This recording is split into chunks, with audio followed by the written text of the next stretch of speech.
جانور کی خریداری کی طرف جب ایک آدمی جا رہا ہے تو شرعی کیا کیا پہلو اس کے سامنے ہونے چاہیے تاکہ ان چیزوں کو وہ اپنے سامنے رکھے اور اس کے مطابق وہ جانور کی خریداری کرے؟ اللہ تبارک و تعالیٰ کی بارگاہ میں جانور کو ذبح کر کے جو قربت حاصل کی جاتی ہے، یعنی کہ ایک نیکی کا کام کر کے اللہ تبارک و تعالیٰ کا قرب حاصل کیا جاتا ہے، تو ایسی صورت میں اس جانور کے شریعت مطہرہ نے کچھ اصول اور ضابطے ارشاد فرمائے ہیں۔ قربانی ہر جانور کی نہیں کی جا سکتی۔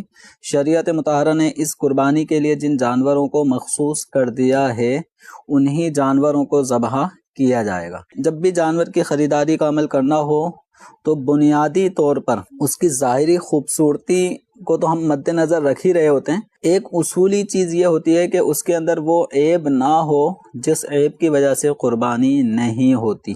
ایک شخص منڈی جاتا ہے، وہ جانور کی خریداری کر رہا ہے، تو اب اسے جانور کی خریداری کرنے میں ان باتوں کا خیال رکھنا ضروری ہے۔ جیسے اونٹ ہے تو اونٹ کی عمر 5 سال ہونا ضروری ہے۔ اگر وہ 5 سال سے کم عمر کا ہے، 4 سال 4.5 سال عمر کا اونٹ ہے یا اونٹنی ہے تو اس کی قربانی نہیں ہوگی۔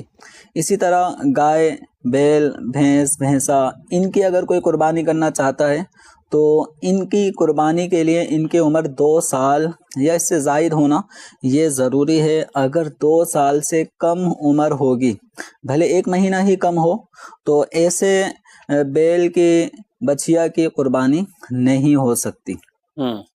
اسی طرف آ جائیں بکری کی طرف، بکرے کی طرف، تو شریعت مطہرہ نے ان کے لیے 1 سال ان کی عمر مقرر فرما دی۔ اب دمبا یا بھیڑ، مینڈھا، یہ جو جانور ہوتے ہیں ان کے لیے سال بھر کا ہی حکم ہے، لیکن اگر ان کے 6 ماہ